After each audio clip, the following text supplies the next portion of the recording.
Para continuar con mi primer parcial de Física 2, estaré realizando mi segundo ejercicio. La consigna del mismo nos dice que en un segmento de línea de carga positiva tiene una densidad lineal de carga uniforme lambda. Este se dobla en la forma indicada, y ahí lo vemos en la figura.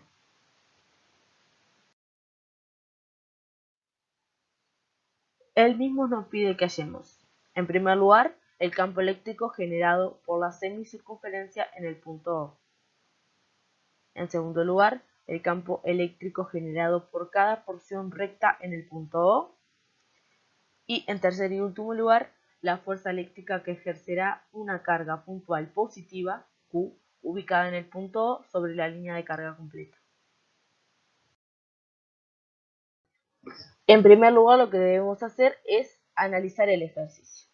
Como bien leímos anteriormente, lo primero que nos pide este ejercicio es calcular el campo eléctrico que genera esta semicircunferencia en el punto O. Nos preguntamos, ¿no? ¿Cómo podemos hacer eso? ¿Cómo podemos encontrar el campo eléctrico que genera esa semicircunferencia en un punto? Como es evidente, vemos en la imagen, no estamos hablando de una carga puntual que genera dicho campo eléctrico, sino que estamos hablando de un cuerpo que está cargado.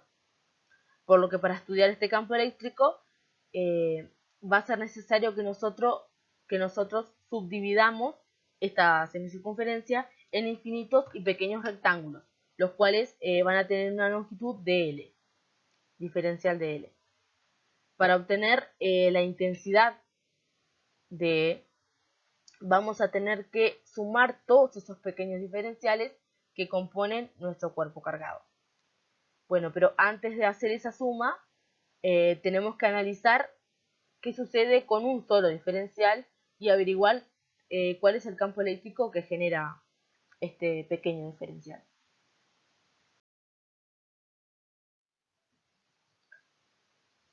A este de lo podemos calcular. Acá tenemos en la imagen, aquí tenemos a DE. A este diferencial de campo eléctrico lo podemos encontrar o calcular con esta ecuación, que nos dice que DE es igual a la constante por D de Q sobre el radio al cuadrado, y SR unitario es el vector R unitario. Bueno, K en este caso va a ser la constante 9 por 10 a la 9. Este D de Q es el D de Q de este pequeño diferencial, y el radio va a ser desde el punto O hasta el diferencial. Y el vector unitario nos va a indicar la dirección de D. En el momento que nosotros tengamos este DE, lo que vamos a tener que hacer es sumar el vector de cada diferencial que está en el arco. Para que esta suma no sea tan difícil, ya que nosotros no conocemos todas las direcciones diferentes que va a tener el DE en cada diferencial, ¿no? Ya que va cambiando, esas direcciones van cambiando. Por lo tanto, va a ser necesario que nosotros descompongamos, ¿sí? Vamos a tener que descomponer este DE en el eje X y en el eje Y. Bien. En esta imagen ya descompusimos a DE en el eje X y en el eje Y. Si observamos la imagen, vamos a poder notar que únicamente tendremos que estudiar las componentes en el eje Y, ya que todas las componentes en el eje X, debido a esta semicircunferencia, se compensan del lado derecho con el lado izquierdo. Por lo tanto, únicamente tendremos que estudiar la componente en Y. Al tener los datos y la información necesaria, podemos sumar, sabiendo que esa suma infinita se va a convertir en una integral, ¿no? Por lo tanto, lo que vamos a integrar va a ser ese diferencial de E, siendo los límites de integración de esta cuando el ángulo esté en 0 grados, cuando θ valga 0 grados y cuando θ valga pi grados o 180 grados. Antes de integrar entonces, lo que vamos a hacer es calcular la componente en el eje Y.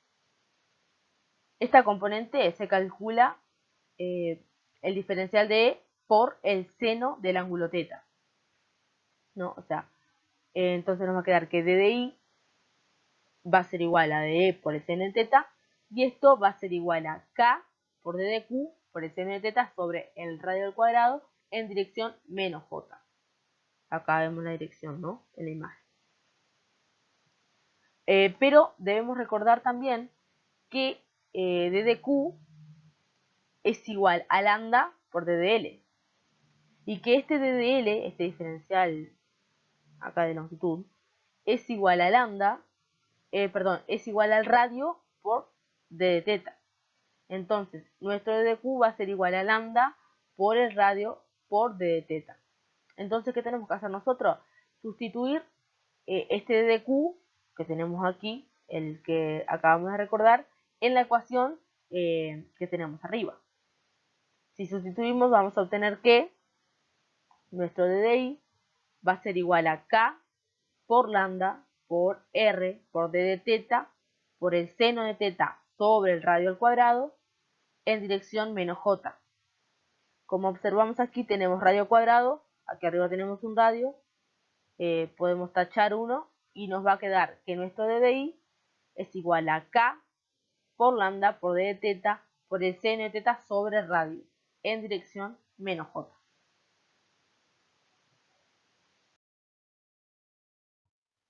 Ahora que tenemos la ecuación de d de I, podemos pasar a integrar.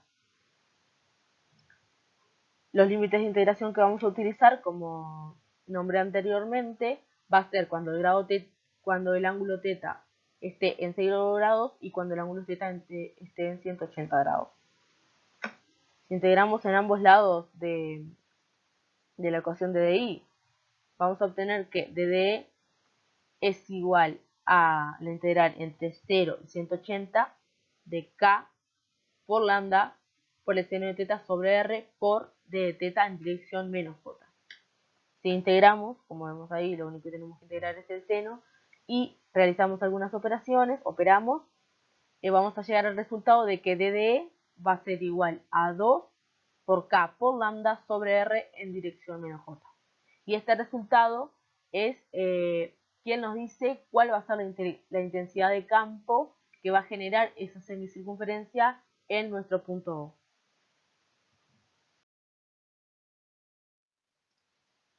Pasando a la parte B de nuestro ejercicio, la cual nos pide que calculemos el campo eléctrico que genera cada porción recta. O sea, ya no es la circunferencia que nos interesa, sino que nos interesa las porciones rectas. Aquí vemos, ¿no?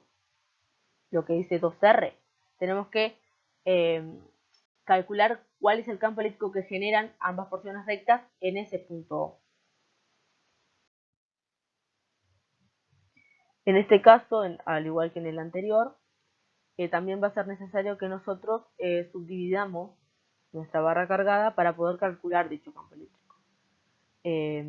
Por lo que vamos a identificar un diferencial en nuestra barra de dq, un diferencial llamado de dq, y ya que es una distribución lineal, el mismo va a estar dado por esta ecuación, es lambda por dx. O sea, d de q va a ser igual a lambda por d de x.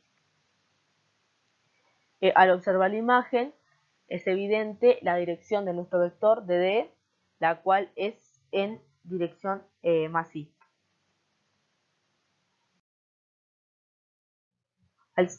Al saber estos datos, podemos comenzar los cálculos, ¿no? Sabemos que dd es igual a d de q sobre 4pi por epsilon 0 por x al cuadrado. Recordando con lo que dijimos anteriormente, nuestro d de q va a estar dado por lambda por d de x. A este d de q lo vamos a sustituir en la ecuación de arriba de nuestro dd y vamos a obtener que dd es igual a lambda por d de x sobre 4pi por epsilon 0 por x al cuadrado en dirección y positivo.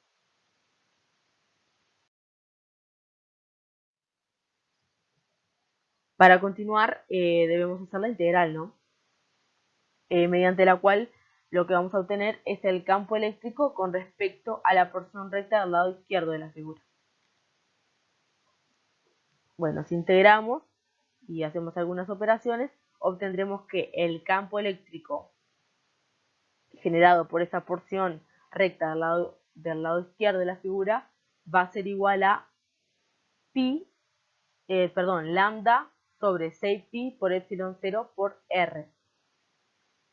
Lo vamos a integrar entre menos r y menos 3r, ya que esa es la distancia del objeto cargado con respecto al punto O.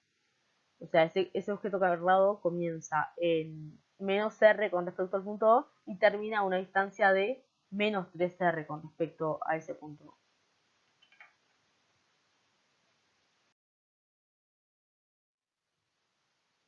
De manera similar, vamos a hallar el campo eléctrico debido al lado derecho, ¿no? A la porción recta del lado derecho de la figura. Si nosotros seguimos los mismos pasos, vamos a obtener que nuestro campo eléctrico con respecto a la porción recta del lado derecho de la figura va a ser igual a menos lambda sobre 6pi por epsilon 0 por r en dirección y negativa. Como es visible, nos da el mismo módulo, pero la diferencia es el signo, ¿no? El cual en este caso es negativo. Y esto se debe a que cuando la barra, aquí miramos en la imagen, está del lado derecho, aquí tenemos lado izquierdo y lado derecho, nuestro punto va a quedar a la izquierda de la barra, ¿no? Y como esa barra está cargada positivamente, el campo en el punto O va a ser saliente. Por lo tanto, por consiguiente, va a ser en la dirección menos I. Por lo tanto, entonces, nuestro campo eléctrico generado por la porción recta del lado izquierdo de la figura va a tener el mismo módulo, únicamente que en la dirección más I. O sea, va a tener el signo contrario.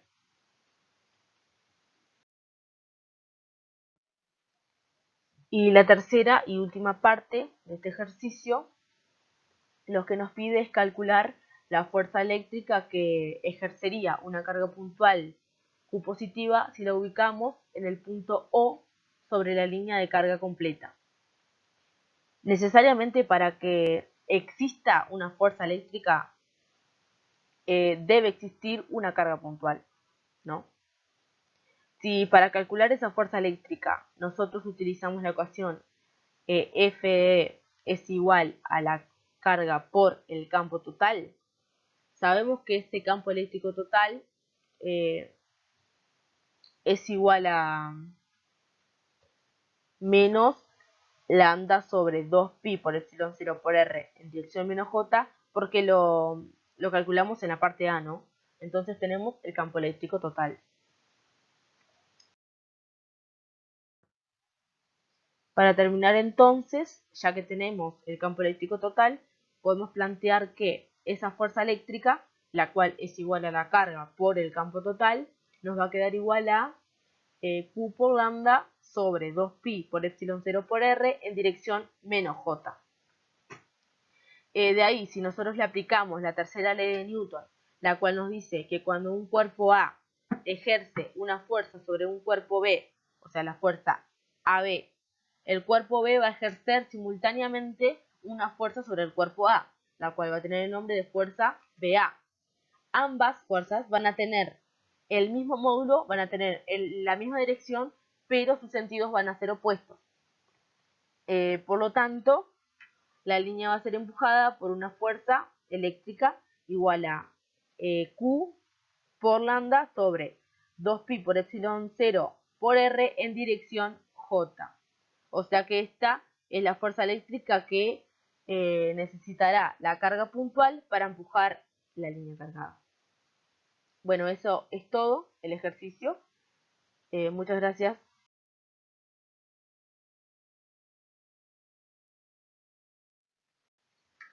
Espero que se haya entendido este ejercicio, que haya quedado claro y muchas gracias por escucharme y gracias por prestarme atención también.